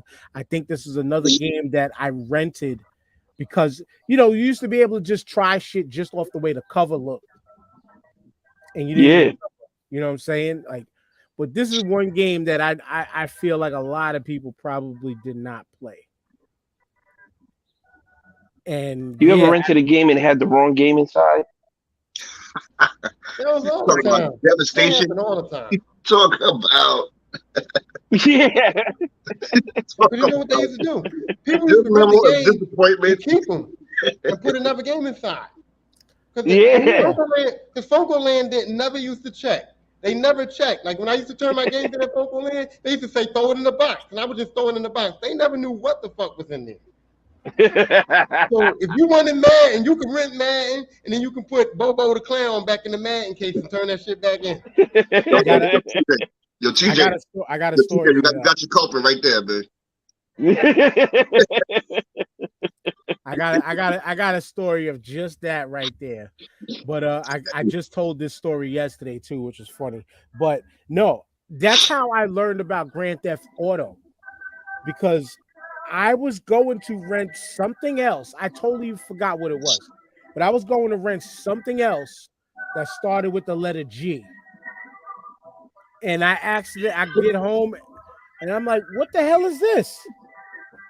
But then I played it. And I was like, oh shit, I like this shit. Like, it was all right. And it was great. I think it was This Grand game Theft was the Auto. best game ever. No, that I didn't say. But it was Grand Theft Auto 2 when it was the over the top view. That was the last Grand Theft Auto I was able to play. Because I tried 3. But it was that motion style, the way that game moved, and the way Rockstar made games at that time. Like, I talked about the game State of Emergency once before in the past. Rockstar made that too. The way that the colors and the motions of that game played, it got me sick.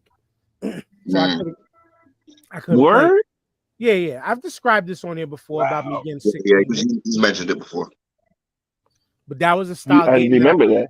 That was a style game I couldn't play. But you're like Tyrone said about Funko Land. Like, see, we didn't have that luxury of the Funko Land, and like they checked the shit out here, right? But I used to work in Kmart. I used to work in the electronics department at Kmart, right? I see where this is going. So I had bought, this is when the ECW, we're past Nintendo right now, y'all can't recognize, but I had bought the first ECW wrestling game. I think it was Hardcore Revolution, right?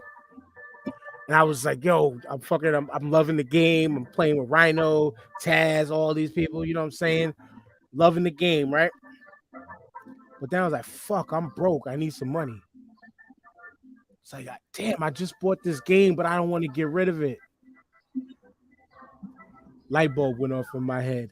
Took an AOL CD, put it in the case, closed that bitch up, got some plastic wrap. I did the most perfect factory resealing of a case with plastic wrap I have ever done in my life. You couldn't tell that the game was not open. I went to Kmart at night. I went to return the game. Luckily, somebody that I was friends with was working behind the customer service desk. And I was hoping I was making sure I was hoping I got her, because I was just like, I didn't think she was going to check. I don't think they really was going to check anyway, but she didn't really check it. She knew who I was. She knew I worked there. We were familiar with each other. And so she grabbed the game. Okay, grabbed it, just looked at it, threw it in the return bin, gave me my money back. So I'm like, yes, I got some money. Had to go to work. Had to go to work the next day, right? Again, I worked in the electronics department. So when I get in, I go to the thing to go check to do I got returns to do. But I went with a clear mind knowing, let me go look for this shit. I went to check to see if and the game was still there. Nobody returned it before me. So what did I do? I started casually putting other games away. I get down to the bottom rack. I'm putting games away. I take that ECW disc. I throw that shit under the display case. And it was a locked up display case with shelves on it, but there was a gap that led to the bottom. I threw that bitch under there. I played like nobody was looking. There was cameras in the store, but I don't think nobody was looking. Never came back up. And I think that game probably stayed there until that store closed. Oh, Yeah, she got wild dust on it now. that AOL CD Yeah, I stayed was there about to say, until wasn't no damn game. There wasn't no damn game in there. that was one of my best moments in hijinks. And but on another note, one of the most funniest embarrassing moments was I this woman wanted this radio, so I went up on the ladder to go get her the radio. As I go to step down, from the middle of my butt to the middle of my crotch, I ripped my jeans. And she stood there looking like, oh, and we just started laughing. It was it was so embarrassing, but it was so hilarious. She felt so bad, but it was just like, it's okay to laugh. Like, this shit was so hilarious. Had to call my mother to bring me a pair of sweatpants to wear. Wasn't supposed to wear sweatpants, but I was like, yo, I'm sorry, yo, I ripped my pants. That was when my fat ass was ripping pants all the time, but yeah, but anyway, man, like any other like special Nintendo stories to on the 40th anniversary of the Famicom? You said that you wanted to, one of the games on the list was games that we haven't played. Well, no, I was gonna say that. I mean, well, we can put up games that you haven't played then. Okay, so I got an interesting story. I never played Zelda, right? I never played Zelda. And here's the reason why I never played Zelda. Because I told my mother and father that if they didn't buy the fucking gold one, I didn't want the shit. And I played myself because they was just like, okay, fuck you, you ain't getting it. So you put your foot down the wrong way. I told them, I said, look, if y'all gonna buy me Zelda, and they was like, fuck you, you get nothing. And so he was like, wait. Everybody I knew that had the game, including myself, we all had the gold cartridge. So was the gold one like more? Was it more content in the gold one? It was just a different color cartridge case. Oh wow! But nowadays it costs.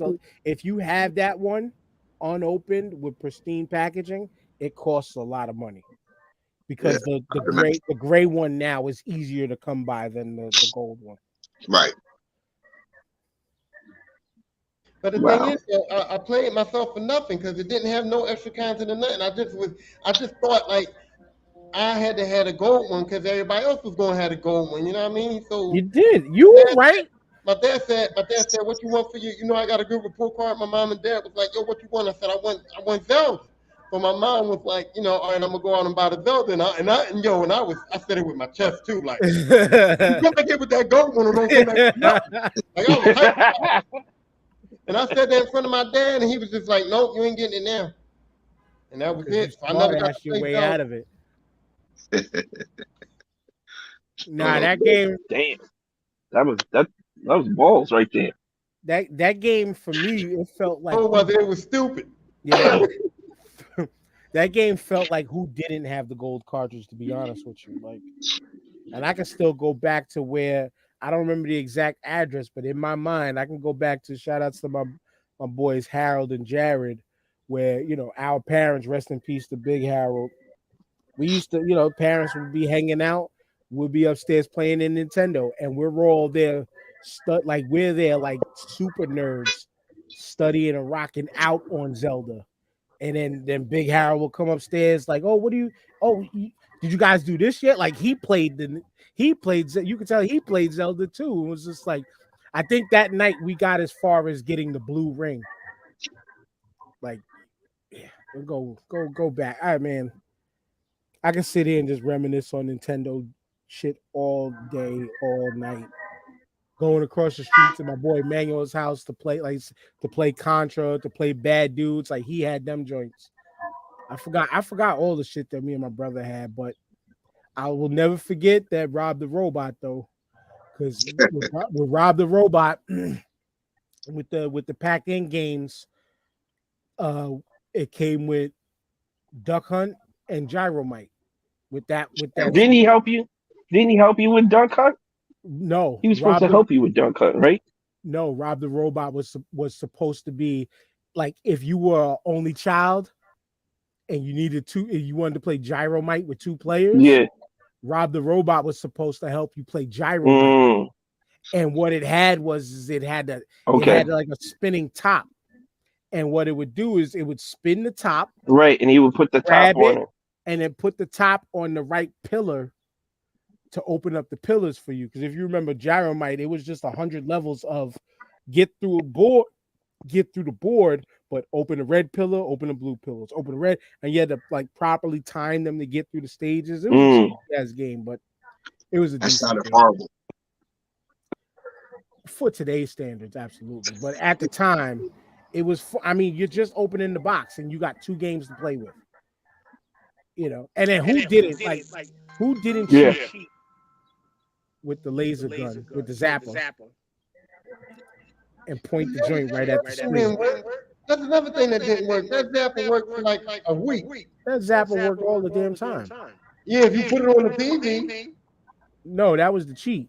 Nah, the gun I had to worked, bro. mute you, O. No, that gun didn't work, man. You had to find the perfect distance. I was in my chair like, come on, man. I know I got that one. Well, that's the thing. You had to sit at the right distance. No, that shit was fucking. That gun didn't work, man. Oh, one of the Why do you things I think they wanted. stopped using it? Why do you think they stopped using it? Well, because the technology and the TVs got better. I that was something I looked up too in recent times. It was like with these LED TVs and stuff like that. Like it doesn't have the technology within it because the phaser recognizes certain lights and certain things. Like it's so intricate. I mean, they were basic looking games according to us, but it was actually really intricate in how those like the light phaser stuff worked. Because it was like, I think it was described like, say you're looking at the ducks, right? If the gun was an eye, the gun is seeing a black square move. And when you shoot at that black square, that's what bounces the light and triggers it back into the thing to know you hit it. But to us, it looked like you were shooting the ducks. But the way the light gun read, it read something different. But wild shit that the last thing I'm gonna mention that I know we owned that I know barely anybody had that turned into what was promising, but it was a failed piece of technology. My brother got it for this one Christmas, and it was the Power Glove. Oh yeah. I know we all saw the movie The Wizard. Oh wow. I know we all saw the movie The Wizard and saw that kid killing Rad Racer and Super Mario Brothers 3 with it. You want to talk about a piece of tech that barely worked the way it was supposed to? Was that fucking Power Glove? But there was a game that was I think it was called Super Glove Ball or Glove Ball. It kind of worked with that game where it was literally like you're just throwing a ball against the wall, catching it. But the one thing that thing came through with, when all my controllers broke, it had on the little touch joint, it had a full controller on there. So I kind of had to hold the Power Glove sideways like this. Yeah. And it came through. It worked for Freddy and Freddy's Dead. It worked for Friday the 13th. Oh, you're saying in Freddy's Dead? Freddy Krueger and Freddy's Dead. Remember he had the Well, they had that in circulation for 1 year. If they released it in '89 and discontinued it in '90. It didn't work out because it was trash. It was trash. Trust me when I tell you, because we had it. That shit didn't work out. But not to leave Jamal out, because I know he said. Let me go to his list real quick. That was a marketing ploy. It was a money grab. If they knew it didn't work when they made it. But Jamal's list, he said for the most fun, besides Metal Gear, which is one of those legendary obvious classics that I know I didn't play much myself, but Rygar he put down for the hardest game. For the hardest game, obviously TMNT he put down, but Go-Go 13, that's another game I know I'd never beat. Beat the most, he put down Contra, which again, if you knew the 30-man code, everybody beat it all the time. But Life Force was the Grady. if you remember Gradius, it was the equivalent. Yeah. It was the equivalent. I was a Gradius guy. Games haven't played, Kid Nicky. I don't remember that one. And then games nobody played. Me I either. know I played this game. NFL football. I believe LJN made NFL football for Nintendo. Let me look that up while y'all talk. I never played NFL. I don't think I But ever you know heard what of game was hard as fuck? Altered Beast. You ever played Altered Beast? That On game was Genesis? Yeah, on the hard Genesis, as yeah, fuck. that game was damn near Yeah. impossible. That was Yeah, my shit. I ain't never it's beat funny. that. I was Yeah, gonna too, but I know that's a Sega game too. R-Type was difficult. that shit was dumb hard. R-Type was the Gradius and Life Force equivalent. Yeah. This is NFL football. And I What remember the fuck this. are you talking about? I remember play action football. Nah, I didn't play nothing like Tecmo Bowl. It looks better though. From what I'm Oh seeing, yeah, it definitely looks You better. think It so? looks better. No, it looks like doesn't. Montana's football a little bit though. You think that looks better than Tecmo Bowl? To me, right now, Tecmo Bowl look like little like square blocks. From what I'm seeing on here, that looks a little. The screen at least looks crisper. The field, I mean. Are you telling me from this Maybe you gotta screen make view? it bigger. From this screen view, you're telling me that that looks better than this? Are you really telling me that game looks better than this? And if you knew better, you do better. You only picked New York because of LT. You only picked Los Angeles because of Bo Jackson. Yeah. Or you picked San Francisco because of the whole Yeah. damn squad. Don't forget Chicago for Walter Payton. Oh yeah, Walter Payton. No, Miami had Dan Marino and he would throw darts. You could pass with Miami. Miami is crazy. I never used Miami. I'm sorry. They had no defense. Literally no defense. You could do whatever you want. And you wasn't stopping nobody. See, this is the one time, like I said, the one time in life that like I played outside of my team because the Philadelphia Eagles wasn't in this game. It wasn't in it until Super Tecmo Bowl. Wow. See, I'm not pressing the button. You had to run zigzag. Yeah. You had to run zigzag. How many of y'all knew about this right here? I learned about this later in life, and I've been sitting on this emulator for mad long. Probotector. What? Probotector is the UK version of Contra. Never seen this. It's the UK version of Contra, and you played as a robot because I bet I got the music playing, but you played as a robot because in the UK they're like a ECB, their game like governing body, right? They was like, we can't use humans. You can't use humans in this game. You gotta take them out because too much killing, too much death. And so they made it Probotector instead of Contra. They named it Probotector, and he was a robot, but all it was just a reskinned version of Contra. It was the same game. The same Konami code worked. It was just robots. That was it. But I'm going to stop because I'm going to just keep digging y'all down the rabbit hole of other shit that y'all never seen, like this one. And I'll stop right here. I got mad Super Mario Brother hacks in here.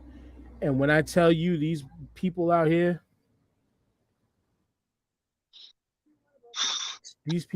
made some of the most... Oh, no. This ain't even it. Let me get...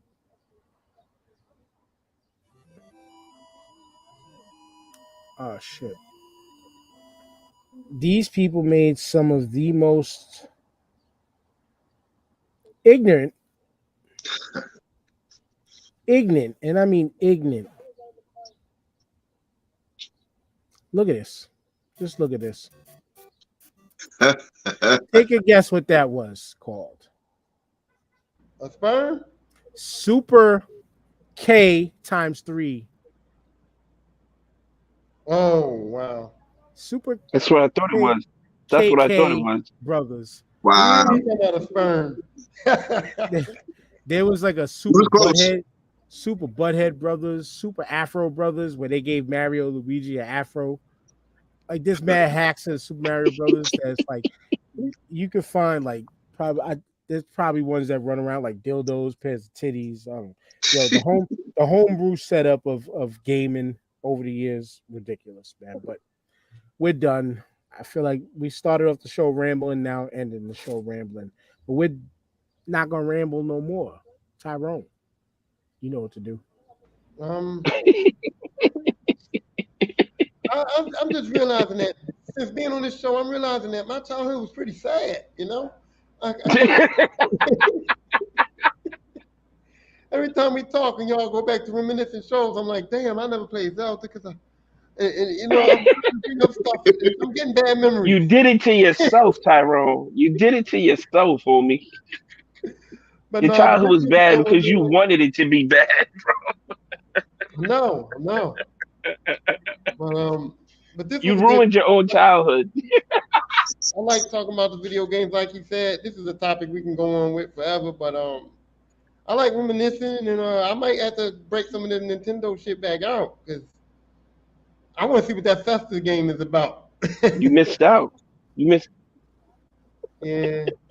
Well, But no, I enjoyed it, and thanks for having me. And that's it. I don't got nothing. We're forgetting one of Nintendo's greatest classics of all time, GoldenEye.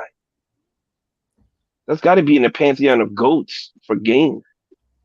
But that's Super NES, right? no. Where was GoldenEye on Nintendo? 64. Thank you. 60. Oh, No. you're right. You're right. Right. You're right. You're right. TJ's You're right. all You're over right. the place. See, Hey. he was running the streets while we was in the house Tyrone, and we could only go but so far in our neighborhoods. TJ was already running wild, running half naked in these streets. He be forgetting that. He be forgetting that. All right. You're right. That's why I wasn't playing the games. I was outside. Oh, I was Yo. a generation behind. You guys. Yo, shout out to you guys, man. Yo, great reminiscing. Yo, I remember. Shout out to my boy Chris. I don't know if he's watching, but I remember being at his crib watching him play Tyson Punch Out and Zelda, listening to Slick Rick. So man, it brought back good memories, man. Shout out to you guys. Shout out to listening. TJ, Yeah, this hopefully was- your memory comes back next week.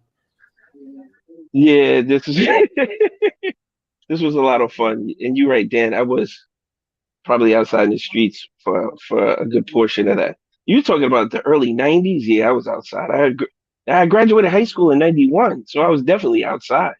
I was driving. I had a car, so I wasn't indoors like you guys were yet. You guys were soon to be outside, but I was already outside. So that's why my memories foggy a little bit on some of these games. But Dan, shout out to you for playing those wild ass games, bro. You brought up games I've never seen before. So you educated me today. Thank you, sir. Thank you very much. Told you I'm versatile in my life, man. I was quote unquote a square, a nerd, but not by way of the books. Like I was able to pass my classes, but I was lazy in school. But nerd when it comes to stuff like this, comic books, you know, shit like that, loving technology, loving science stuff, you know, shit like that. But I was shit. Talking about nerdy shit. I felt like I was the only person I knew. Do y'all remember this shit called Capsella? It What's wasn't that? a game. Oh, Let's see. What is that? I'm gonna look at it. I'm looking at it right now. This shit. I never heard of that. I'm gonna show you right now. Capsella. Because TJ whatever you just triggered in me made me think of some shit that I know people didn't have. This shit, where you was able to use these little capsules to make shit. No. This was like STEM projects before STEM projects was Yeah. before STEM was even a focus. Yo, how old you say you was again? I'm 43. Nah. But I had an aunt. I had an He aunt. lying? I had an aunt who paid attention to stuff like this and would get us like interesting shit like this sometimes. No, I But know, see, I know what that's happened. crazy because like You stuff like this jars your creative, skills and all that. Instead of just sitting in front of a damn Nintendo. No, he one of those kids that they say had an old soul. You know how they be young and they say they got the old soul though? He got an old soul, didn't you? It's true. It's true. Like this shit right here. This will be the last thing I show that I know nobody had but me and my brother. Pocket rockers. It was a little mini Walkman that came with these little mini ass singles. These were cassette singles. And they thought this shit was gonna go somewhere. And this is what it would look like. This is how it popped in. And that was a speaker. Bro, you could plug headphones you in had and play from that speaker right there. you had some wild shit there. Yeah. And sometimes Your childhood was interesting. Sometimes I sit back and think like, yo, I didn't have everything. But I did have some decent stuff. My parents did what they could for us, you know what I'm saying? But I did have some interesting shit. Word, Once again, making me feel deprived. I don't try to. I'm not trying. That ain't the goal. That ain't the goal. It's just, sometimes it's that lesser known, lesser remembered shit. Like, and we did the toy thing before. I showed the pocket rockers before, just like I showed me and my brother had Photon and we was playing one-on-one, but in a fucking hallway. So where were you hiding? Where were you running? Like playing laser tag in the hallway because it was dark. Yeah. See, That was me and my brother playing that game. I don't feel bad now that I was the only one with a Sega because everybody else had laser tag, and you had Photon. I had Photon. I had a Sega Master System because my neighbors forgot that they gave it to us to hold. That's the only way. I had an Atari. We had an Atari when we was younger, but we ended up getting an Atari later in life again because my father found it on the route at work. It was an Atari with 30 games. Wow. And the bitch worked. Wow. They just got rid of it. Until our cat peed all over it. The 7800 was the last one? Probably. I think so. The Jaguar. No, they had the Yeah. Oh yeah, that's right. The Jaguar, which was that's what nobody had. Yeah. Nobody has that. I did know one person that had the Panasonic 3DO. Now two people, because my boy Willie told me he had one. That game system was ass too. When you go retrospectively on it, that game system was ass. So, question. Okay, so the Panasonic. They tried to dabble in the gaming. The Panasonic 3DO and Neo Geo was two different systems. Way different, totally different systems. Okay. Completely different systems. I actually showed these brothers the arcade cartridges earlier, which I'll show you now because I still have the window up. Damn, 3DO. This here, like this cartridge here, this was the cartridge that they plugged into the arcade cabinet, which was damn near the same size as this cartridge, which was the AES model, which was the at-home model. But also, they put out a model for at-home use that played the arcade cabinet cartridges. So, literally, back in 1990, 1991, you had the ability to play arcade games, arcade-quality games, literally the same game in the arcade at home. Literally the same game. If you had balling ass parents that was able to afford a $400 to $700 video game system at that time. Yeah, that shit was ridiculously priced. But that's it. I cut off my final shout outs just to add on some more because, like I said, we could keep going all day with this. Hooksrub.com, 20% off your order. J1con.com. J1Con is coming up November 3rd to the 5th. Showboat Hotel in Atlantic City. By the way, bring your swimsuits also because they now have an indoor water park connected to that hotel. Oh, word? Yeah, there's an indoor water park connected to the hotel now too. So a time is going to be had. The Starting Five family, all of us should be there for the whole weekend, with the exception of Jamal. He's going to be away. He already declared that. But us four should hopefully be there. Hopefully for the whole weekend. Tyrone don't have to stay. He's only but an hour drive. He's a shorter drive away. But I'm saying. then, my man, we having fun. Hey, listen. I'm gonna keep this a secret, but I'm gonna be lit at night. Right? Oh, we haven't. No, we have.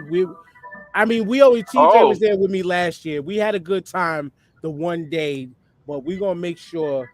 I know this year I'm trying to be there from Friday until.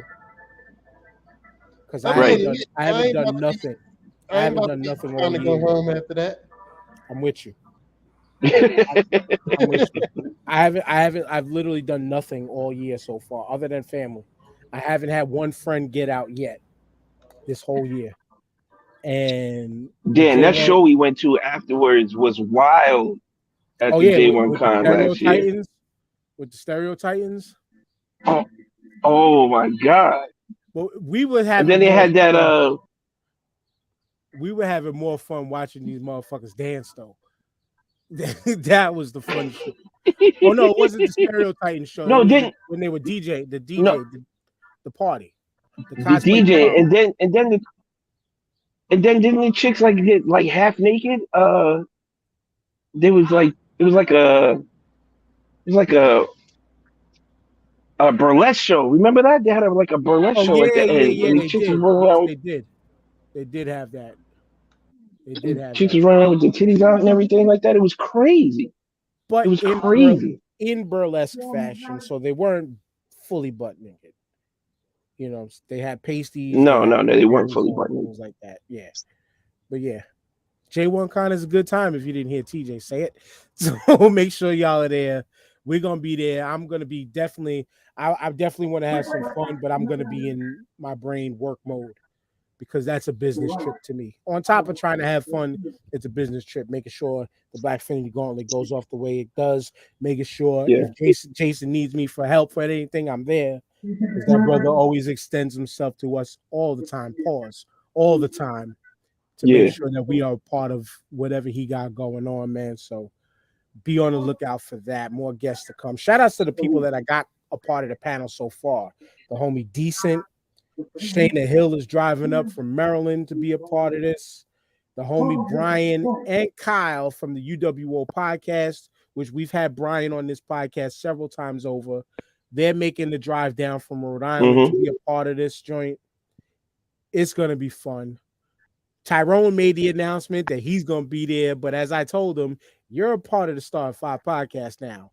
You were in there with us. But we are in there now. Hopefully Big O stays more than he does the Irish exit this year. TJ ain't got to bring on me. I got to bring the car back. Motherfucker. Like, you know what I'm saying? We're gonna be in there. We're gonna be in there this year for real. For real. And last but not least, because it goes along with the theme of this year's Black Finity Gauntlet Wrestle Talk, cosplay wrestling is back.